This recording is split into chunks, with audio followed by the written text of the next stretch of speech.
Working all day for my pay. Don't know any other way. I could complain, but no one would listen. Playing bars all damn night. Some Hey folks guys, say Food for shit Thought Podcast. ain't This is your host B Rob. I got the owner of small business Sugar and Spice. Michelle. Hey, can you hear me? Yes. You go by Michelle. Perfect. You go by Michelle, right? Correct. Okay, just making sure. Yeah. Well, you've got a small business in the C.S.R.A. and tell us a little bit about yourself and where you're from, and then tell us how your business got started. Sure. I'd be happy to. Thank you for having us on. I well, my name's Michelle. I have two kids and three stepsons. Just became a grandmother, so super excited about that. Awesome. Um we are in the Augusta area. I'm from Akron, Ohio, originally been here since late 80s, early 90s. And I have been a career bartender most of my adult life, kind of dabbled in some other things, but always ended up coming back to being behind the pines.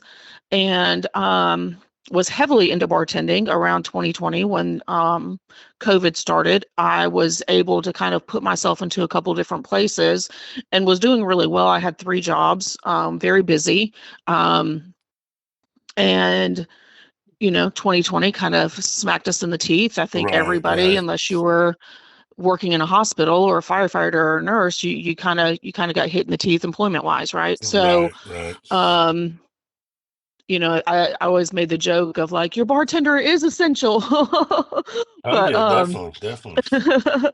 so I lost three jobs in 24 hours. I thought that we were going to hang a little bit longer, but we didn't. So immediately went completely unemployed after having not been unemployed for I can't even tell you how long. Yeah, it's And kind of then of course scary. it was very scary. I had a strange piece about it. I know you and I are both believers, so we can say that. I had a strange piece about it. I knew that one way or another we were going to get through it, but Right. it was a little scary. It was nerve-wracking. Even somebody who has kind of a way of pulling something out of nothing, I saw no way to really generate income during Yeah. that time.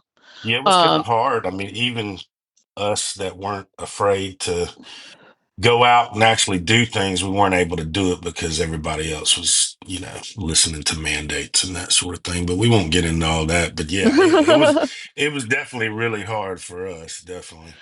well, yeah, even if you went out, you didn't have the audience. You know what I Right. mean? I mean, And people I could have. change, like people's mentality just changed. So like it was kind of hard to be around some people, man, because I was in the car business and it was very hard to do that business, with the I way. can't even imagine. Yeah, it was crazy. It got to the point to where I left in 21. So Yeah. I mean, even coming back was strange.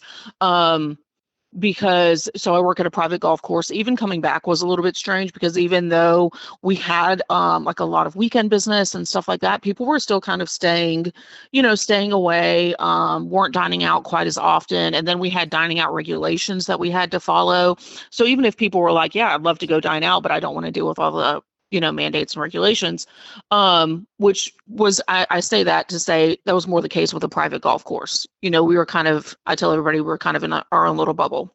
right. So but even still coming back was still very strange. And I think honestly, I think it affected us long term. I mean, people just aren't going out drinking as much as they used to. People realize that they liked being at home. I think that's what COVID did for a lot of people, for a lot of families.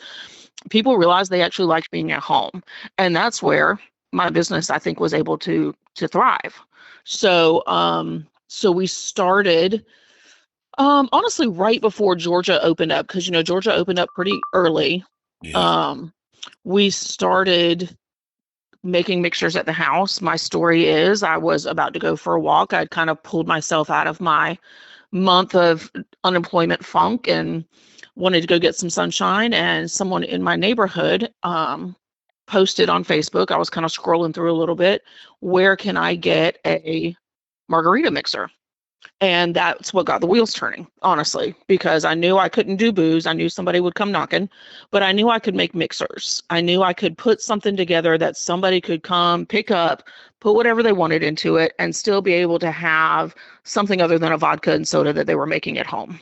Right, right. And how it turned to what it is now, honestly, was just from an economic standpoint of I wasn't going to keep running, to the local liquor stores and buying their triple sec and their sour mix and all of that. It almost kind of became a moot point.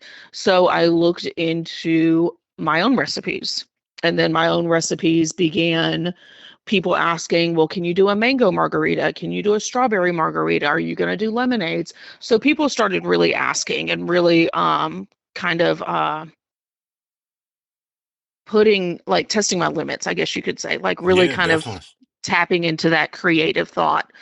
I tell That people all the time, what was that pineapple go ahead. ginger that you gave me? The The pineapple pineapple ginger. ginger is the one that you got. Oh my Yes. God. Oh my. That one's really juicy, and it's very natural tasting. I think that's why people like really pull towards that one, and it can go with so many different things. It's a good Yep. one for sure.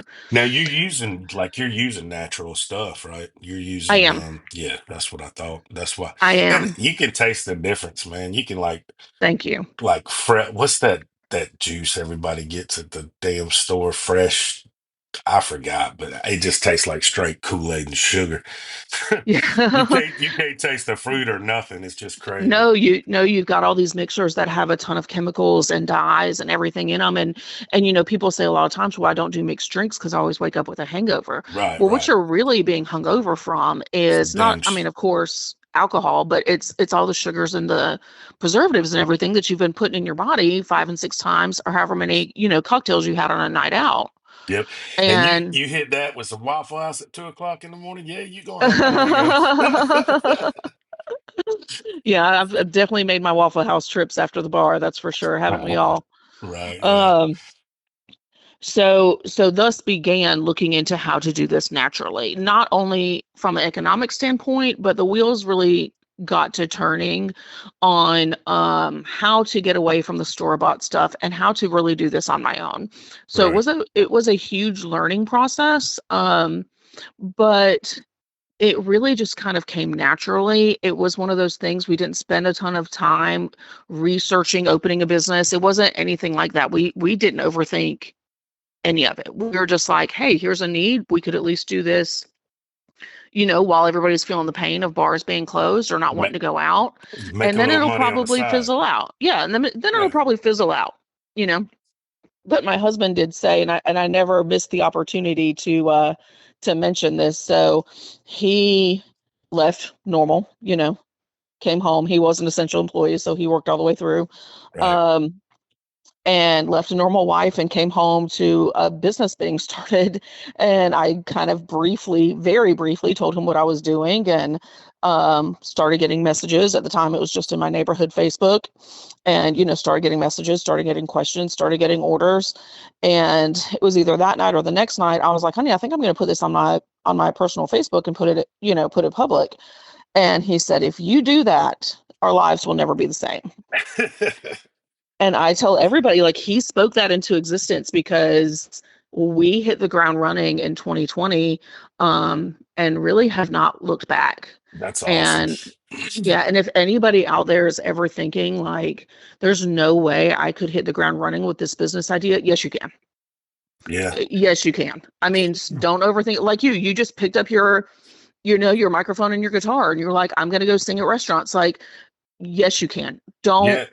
Don't ever It, doubt yourself. it's wild, which, I'm been doubting myself the past 6 months only because we've had some stuff that has pretty much put me out of business.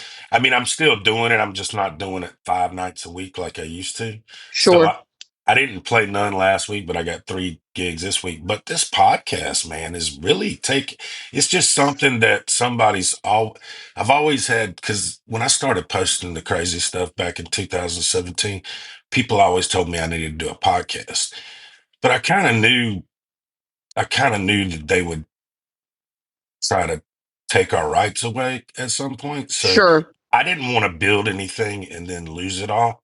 So Yeah. the timing has been perfect. Like, and really, I don't really talk about current world events as much as I talk with local business owners, which kind of grows it even more because I guess my philosophy is you might not have but 10 people listen to it, but that 10 people didn't come to my podcast to listen to me. They came to listen to you.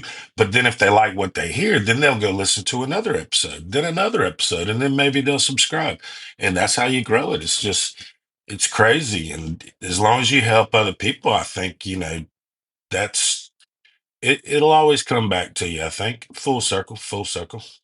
No, I Definitely. totally agree. I've actually even kind of opened my own eyes to, when you become a business owner, you befriend other business owners. I have we become great friends with, several business owners around the C.S.R.A. And Right, we have noticed that the most successful businesses are the most generous businesses. right, right. And the businesses that really aren't afraid to put themselves out there and rarely turn away a charity call, even if they know there won't be anything that comes, like a return on investment on that. Oh so yeah. so that has definitely been a food for thought.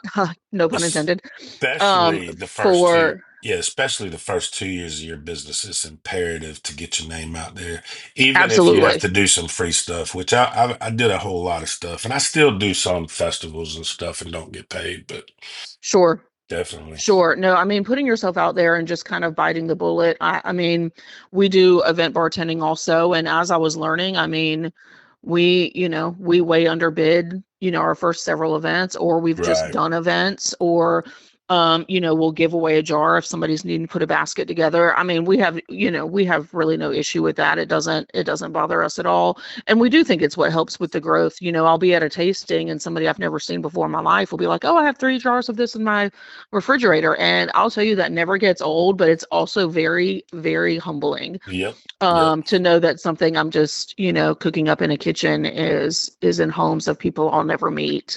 Yeah. I had a Especially, lady at my 50th birthday party the other night when I played at Southbound. I had a lady come up and she gave me a card and she gave me a hug. And I swear I recognize her, but I don't know her name and I don't see her on Facebook. And she gave me a gift certificate. She's just a fan. It's wild.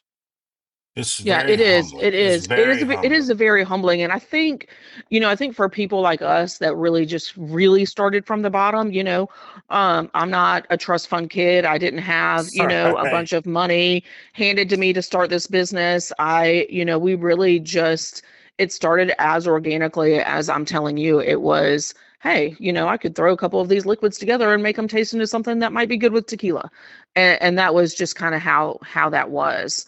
And no, I mean, to have these stores place these orders and they're like, we need 220, we need 100, we need 45, we need, even the ones that order 10, it's like these are people, and then the repeat orders, most of our stores we've been in for several years now, and then the repeat orders, and then so in your mind, okay, I just put out 350 jars, that means 350 purchases.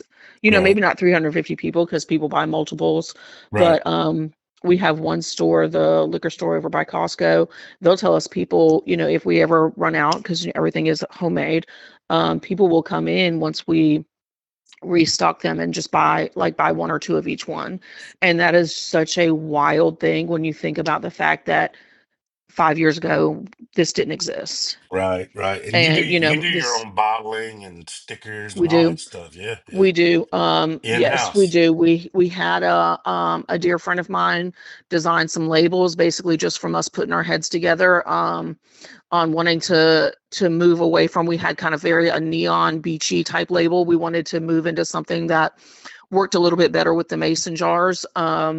So we just kind of put our heads together on that. We have, of course, the guidelines from the Department of Agriculture that we have to follow, and that was a whole learning process too, Oh and very yeah, definitely. interesting.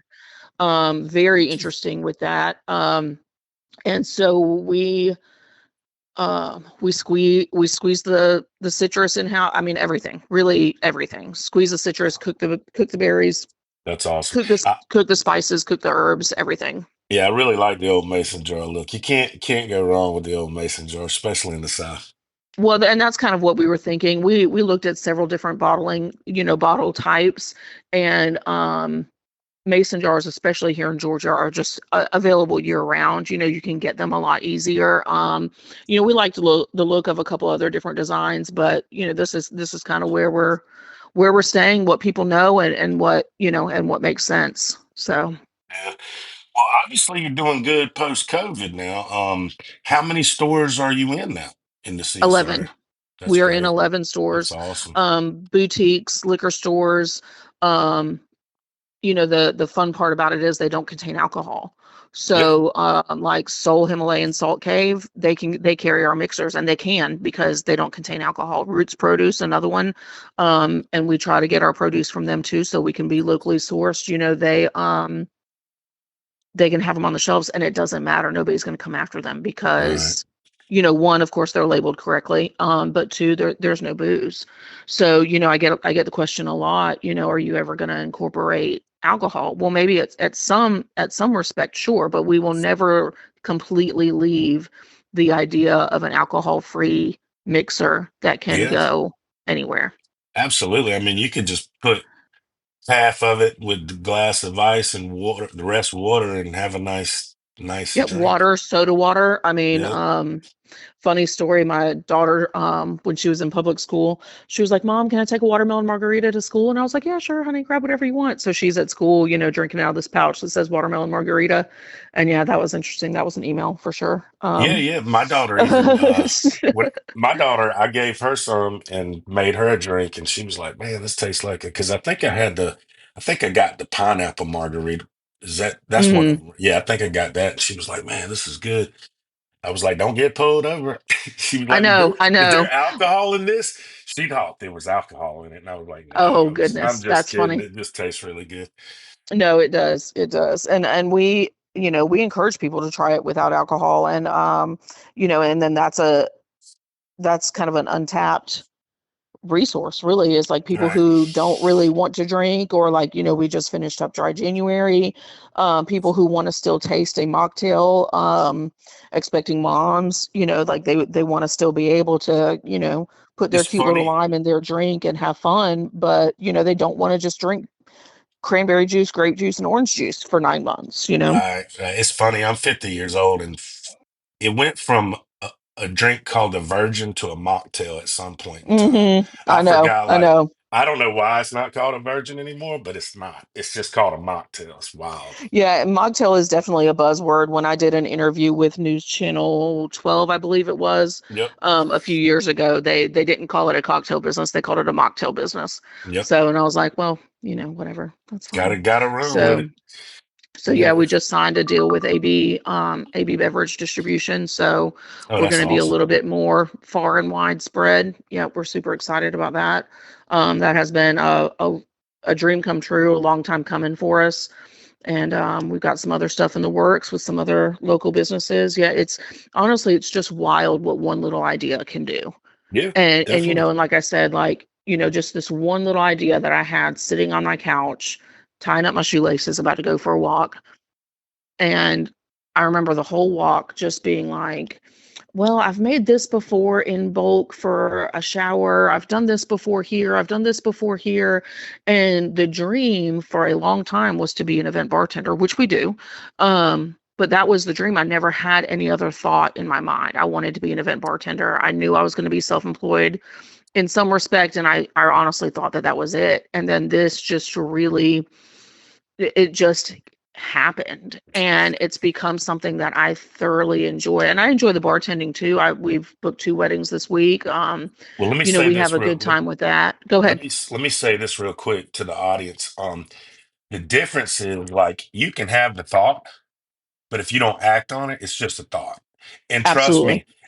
me, I have had, oh my gosh, I used to sit around and make phone calls and say, "Hey man, let's do this, let's do this, let's do this," but I never acted on it. And Hmm. that was one of the things that when I because I was in the car business took up all my time. So that was Sure. one of the things that when I left the car business, I was like, I'm going to do some things. It started with shirts and hats, and that ran for a Hmm. little while until I they remember took me. that. Yeah, they took me off Facebook, so I lost a huge audience. And people in Augusta are different. They'll support you in what you're doing, but they don't really do shirts and hats. They'd rather go somewhere and buy, what's in style at that time. But it's Sure. different. It's different. But yeah, kids, you got to act on the idea for sure. For sure. And I mean, Um, what's the worst that could happen? You act on the idea and it like your shirts and hats. It was a great idea. I think you should do it again, maybe with stuff from the podcast. I right, think you right, should absolutely do that. I mean, what's the worst that could happen? You start it, it runs for a few months, it fails. At least right. you started it. Come up with another idea. The next great idea is right around the corner. Well, I Just do learned it. how to make. I learned the DIE or whatever do it yourself. Yeah. DIY. DIY. I Yep. learned how to print it, how to do the vinyl, how to cut the vinyl. I did all that from YouTube. Like I didn't know what I was doing. I just bought the stuff and plugged in and started learning, and it was a hell of a learning curve. But I mean, it was, it was cool. Now I've got Oh, that. that I learning got that. curve. I Yes. got that tool under my belt now that you're talking about. Though I mean, that's for Absolutely. sure. So Absolutely. And you learn about what it's like to be on social media and to put yourself really out there. It's not easy, but honestly, I mean, you at some point you just have to rip the band-aid off. I mean, if that's your dream is to be self-employed or you think you have something that you want to bring to the community in whatever aspect, I mean, if you could see the jars when we first started versus where they are now, we saw, I think it came up like in our memories or whatever, and we saw like where we first started and then the labels now and the jars now and just everything. I just shake my head. I'm like, how did people see that label and buy it? Like it, right. but they did. And we see where we are now, and it's just like, this is wild. I mean, But you took that leap truly. of faith. You took that leap of faith, and you walked out on the water, Yes, and yes. that's the And main thing. it is. And I'm telling you, if I can do it, anybody can do it for Right, right. sure. So tell me, how did Helene affect your business, and how are things afterwards? So Helene affected the business as in we had a few events that weekend. Right, Um, that couldn't go forward. We do a lot with Columbia County Parks and Recreation. So kind of our bread and butter during the seasons that are good right, is Evans Market, Food Truck Fridays, things like that. right, And those were canceled for like a month because of the devastation of Helene. So that was huge. And I think it was for a lot of us who go out and do these markets and are very customer facing people. right. um we felt the pressure of Helene. We had just gotten a huge delivery of product, and so had to get that Jenny working and Yep, and get all that, so we wouldn't lose all of that right. fruit and spices and things like that. So I think, and I think a lot of businesses went through that also. Losing inventory is never easy. It really it hurts the soul. Yeah, Um, because I mean, you're already invested in that money. It's crazy. Absolutely, absolutely. And then to have to throw it away or know you're going to have to throw it away. Yeah, that one really hurts. But I think we have a very good community. We really picked ourselves up by our bootstraps. We went back to Evans Markets as quickly as we could. We had um, a great return to those. And people still drank, Oh during yeah, Helene. So I definitely. mean, the liquor stores that were open, because that's always a thing too. Yeah, we're in 11 different stores, but if their doors are closed, it stops everything for a little while. Right, So absolutely. yeah, so I think we're recovering really well as a community. I definitely appreciate the people who have stuck with us and, see us on the shelves and send me pictures. That happens all the time. It really warms my heart. And then the people like you who have asked, like, how are things going after Helene? What can we do? Honestly, and this is for any local business, just don't ever forget about us. We're still out there. If there are any natural disasters, we also had 2 snowstorms. Oh I yeah, mean, yeah, are absolutely. people going to be drinking strawberry mango margaritas when there's 3 inches of snow on the ground? There's other priorities. Yeah, true. So, its ebbs and flows. And then, we'll get to 4th of July and, we'll have massive amounts of events and bring in massive amounts of revenue and, get to cheers with a lot of people and be out there, mingling and shaking it up. Heck yeah, heck yeah. So, Well, but what do yeah, you? sometimes winter is rough. Yeah, no, it is what it is, though. It is. What do you foresee in the future? Any goals? Any upcoming events? So yes, so goals are, we just signed this contract with AB Beverage on Monday. So kind of diving in with them and learning their process, and they're in 11 different counties, so we're super excited about that. We've got some great salespeople that really believe in the product and are ready to go forward with that. We'll be coming up on Evans Market. Will start back up in the month of March, middle of March. So we'll run that through June. Food Truck Fridays will start back up also in the month of March. Um, those will run through October, probably, is what they usually do. And then we'll have Right. some holiday stuff going on also. So that'll be super fun. But I mean, summertime keeps us busy. We Yeah. have people that hit us up for events all the time. So we are definitely gearing up for that. The wholesale side of our business as of right now will kind of kind of move on its own, thank goodness. Right. Um, and then we'll also be launching a website, which Awesome. I will definitely have posted and let everybody know. That should be launching within the next couple weeks. So That's awesome, man. When you do these events, do you have to pay for like a booth? Is that how that yes, works? yes, usually yes, and it varies on what event you're doing How much it is? as to what it is, yes, and how Right, big the right. event's going to be and things like that. So you really kind of have to pick and choose because a lot of people want to be like that next food truck event, and that's great, and I encourage it, but we really have to be careful, like where we go.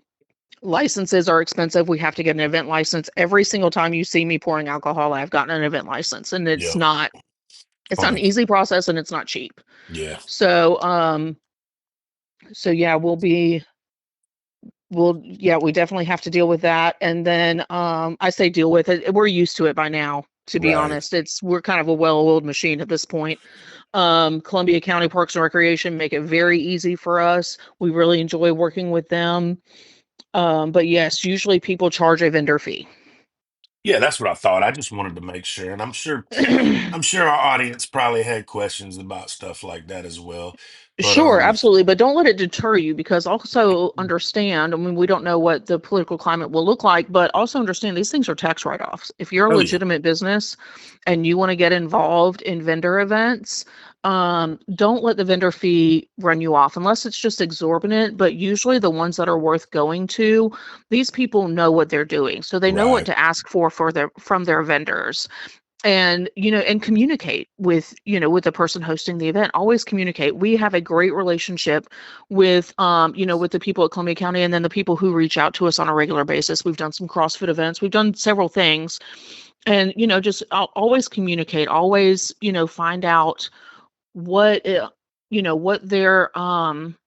what their crowd is going to look like. How can you share it on social media? Be an active part of it. If you're going to pay to be at an event somewhere, be an active part in promoting that event for sure. Yep. And it only helps your business as well. It only Absolutely. helps. And there will help other local businesses too. I mean, I've had several people that only come to Evans Market to come and grab a few jars, but end up walking around and end up seeing some of the other businesses, listening to the live music, grabbing a bagel, grabbing some popcorn, things like that. I mean, you really never know how wide your reach is. Yep, that small town festival feel. Yep. Absolutely. Yep, that's awesome, man. This has been a great show, Michelle. I'm glad you Thank came you. Thank on. you for having us. Guys, y'all check out Sugar and Spice Cocktail Mixers, and y'all check out the Facebook page, and when you're in a store that has them and you see them on the shelf, grab one. I'm telling you, they're good. They're real good. So you guys Absolutely. And check it out. feel free to take pictures and tag us in your pictures too. We love that. Awesome. Well, thank you, Michelle. God bless you, and Thank you, love you, my Brian. friend. And You also. Thank I, you. uh, I cherish our friendship, and Me too. hopefully we'll do some more things together. And I'll have you on the podcast again for sure. Yeah, absolutely. Let's do something in the springtime or the summer. Awesome. Thank you. God bless you. You also. Thanks. All right. Bye.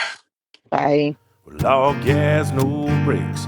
All gas, no brakes. Trying to make a damn dime. Hey guys, B Rob here from Food for Thought Podcast. Just wanted to let you know that Food for Thought Podcast is brought to you by the B Rob LLC, B Rob Music, and Barstool Booking. If you want to tip or you want to be a sponsor on the show, please visit the website www.theberob.com. That's TheBerob.com. Thanks, and see you guys soon. And I can't see no daylight. I just wanna get home to you.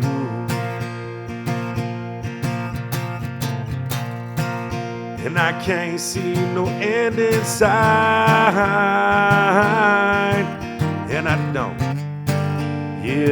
don't know what else to do. And I don't know what else to do.